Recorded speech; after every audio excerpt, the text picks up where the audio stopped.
First of all, I want to make sure and thank Brett for putting this on. It's a pretty neat opportunity. Again, I've been doing this for about 23 years, and I've never been a part of something this nice and in preseason, so it's pretty cool. Anyway, we are a team that's looking to kind of rebound a little bit. Last year was the first year we missed the playoffs in the last 11 years. It certainly wasn't lack of talent. It's probably a lack of coaching ability. But we just didn't see, we lost a lot of 1-2-run games and it didn't seem to work out. But the guys wanted to get back at it right away, and we did. And we're able to return these two top-end starters are returning all-league guys that did a great job for us on the mound last year. Our guy who had the third most innings is also returning, James Showalter. And so we do have all our innings coming back, which is great. We're going to need him in a competitive South Coast League, that's for sure. Offensively, things are starting to click a little bit. We just played in a tournament out in the desert and ended up playing way too many games in 48 hours, I think 6 games, but ended up starting to be a little bit more aggressive with the bats and did a really good job. So I was excited about that. We are returning 4 or 5 guys that can be pretty impactful and do a good job for us. We're bringing in a freshman to play shortstop named Will Burns, who's a very physical kid. And then we're returning some other guys. We have a lot of left-handed bats in the lineup, a little bit of power, and a lot of team speed, which is kind of nice. I've been looking forward to do some things with the inside game and get guys moving around a little bit and create pressure for some other teams. Overall, you never know, obviously, but I am excited about getting the year going. I know we're going to do well on the mound. We're going to pitch well. Defensively, we're still hammering it out. We work on it every day, and I like the guys we have. We're just trying to make sure the outfield's going to be pretty small. We got some guys out there who can run, and so we should be pretty good out there with James McDonald and Scotty Young, and kind of have a variation, whether it's Michael Pollard, Jacob Hamble. We have guys who can flat out run out there, so that's good. Infield-wise, we're still working out third base. Ryan Barcelona is a great defender, so he'll be pretty strong there. I know that. Will Burns probably at short. Kid named Nolan Cusey at second base who can hit, and he's a very fluid defender. Energy guy. We need to move his energy level up a little bit. And then at first base, we've got A.J. Anzai. We've got another returning starter named Clay McGorgery, who hits the ball pretty well. Behind the plate, we have 2 very solid catchers that are competing a lot, Jimmy Zakar and Connor Deach.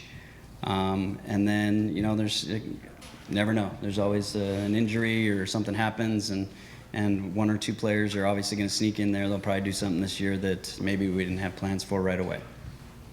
All right, I'm going to open up to the media.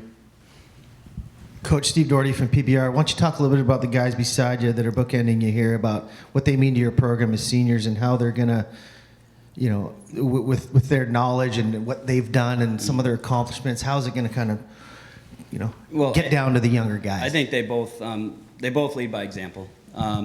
This one leads by example for sure in the classroom. He's a 4.677, something ridiculous.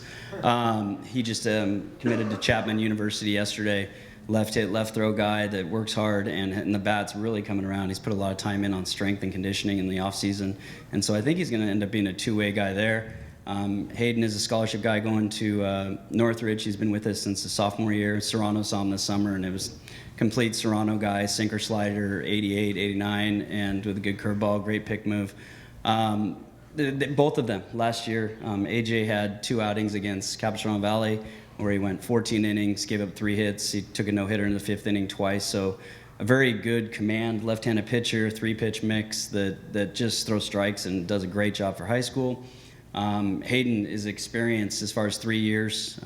He came in as a sophomore, just a good arm, and we knew he had a lot of upside to him, but he kind of showed us a whole bunch early his sophomore year where he came into some tough situations. I put him in a bit of a mess one night against Ayala, and they ended up coming back and winning a walk-off. And 3 days later, I said, "You ready to start against, so-and-so at Bosco?" He's like, "Yeah." And he went out there and gave us 4 or 5 innings. It was fantastic. And so, their experience, you can't teach it. It's something they're going to be calm on opening day. They're going to be guys that every time they get the ball, we know we're going to get a solid start. We're going to be in every single game that these guys start. I honestly, against no matter who we play. I think that's where it starts in high school anyway, is in the middle of the field. So I'm confident that we'll have an opportunity every single game when these guys are starting. And I like the depth of our staff. We don't have a lot of huge arms. Got a lot of guys that know how to pitch, a lot of guys that know how to pitch backwards, cross pitch a little bit, and do a really good job. Scott Bybee, our pitching coach, does a good job with these guys. He has a lot of confidence, way more than I do, in his pitch calling. Even this weekend, I looked over, I'm like, only you would call that pitch. Like, 3-1 changeup or something. I'm fastball, let's go. But, and kids believe in it. And it's fantastic what you can do when you instill some confidence. And he just basically, this is what you're going to throw in this count and get comfortable with the changeup, get comfortable spinning it in a plus count. And they do. And they do a great job. So I think that's why we're successful on the mound, obviously, is our pitching guy. And the kids buy in. They do a great job. Hayden, saw you for the first time sophomore year in the National Classic, and Coach had told me about you, and I mean, it was just really, really, really impressive. I think it was the title game against Valley Christian, if I'm not mistaken. How have those experiences, and obviously now the commitment to CSUN, how's that kind of helped build you up and get you ready for this season? Obviously, Coach talked about throwing you in the fire as a sophomore. Those things obviously pay dividends down the road. How do you think that's going to help you out going into this spring? I would say that those tough situations he did throw me in, they have overall made me like a more complete and calm pitcher. And going into this season, I just look to continue what I built off last season with my consistency. And I want to lead by example, like he was talking about, with how I pitch. When I'm very calm pitcher, collected. I don't care if an umpire doesn't give me a call. Like if it's barely off the plate, I screw it, next pitch kind of guy. So I just look to continue that this year. Why don't you keep the mic there, and congratulations on your commitment. Why don't you guys tell us, and hand the mic to AJ after, about how and why you made the commitment to Northridge. What went into your decision there? My decision was heavily on Serrano, I would say, especially since he's a pitching guy. With a resume like that, it was hard to say no to that, and I'm just really excited for that. I'm going to say something real quick, and then I'm going to give it to AJ.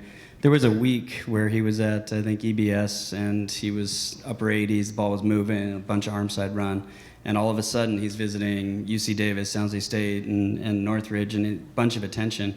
And he's being honest. Like, he came down to it, and we had talked about it, and he said he wants to be, the next level, and blah, blah, and kind of like, well, who's going to get you there? And he's like, well, it's a no-brainer, and go.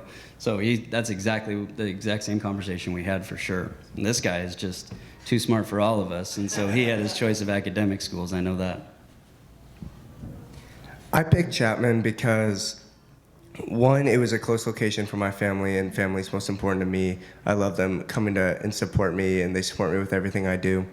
But two, I wanted a good balance between baseball and academics, because academics it's always been there for me, and I've always worked so hard. And I think that after college, Chapman will give me a degree that will let me be successful after baseball.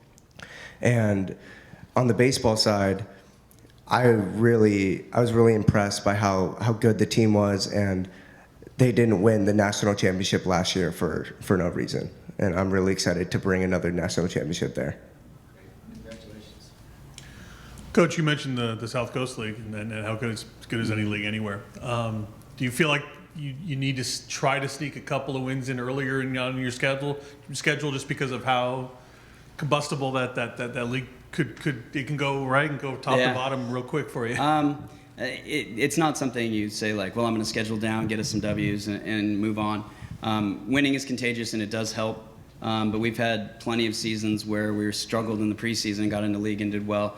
They were high school kids. I'm glad that my entire salary is not dependent on them and whether they show up every day. They're wonderful to work with them, but at the same time, I'm glad I have a teaching job as well. But no, I didn't schedule and say like, oh God, if we can sneak. I mean, I've got Aliso Niguel doubleheader. We got Trabuco in a doubleheader. Things didn't work out with one tournament, so we moved on to a different one. And I wasn't sure. Where we were at. As far as we have some new guys that are going to fill in. There's still a lot of question marks, in places. Some of those questions are starting to be answered as we move through the fall and winter here, but no, I didn't look at it like that. But of course, getting some wins anywhere along the way and getting that feeling of winning this weekend, hopefully that goes a long way and starts pushing us, because they can kind of see now. We put up a 6 spot in the first and 5 in the second against a good Redlands baseball team. I know, they're out there in base of the mountain and things like that, but they have shortstop going to Pepperdine. They got a center fielder, someone going to BYU. Like, Esteban does a great job with that program out there, so they're very good. We played a Canyon Country team that, the typical area up there, and they're competitive and got after us and came at us verbally and everything else, and we enjoyed it. The guys stepped up and competed. So going away, all of a sudden the team kind of gets together and wins some games. That certainly helps. But I certainly didn't look like, let me see how many wins I can find here.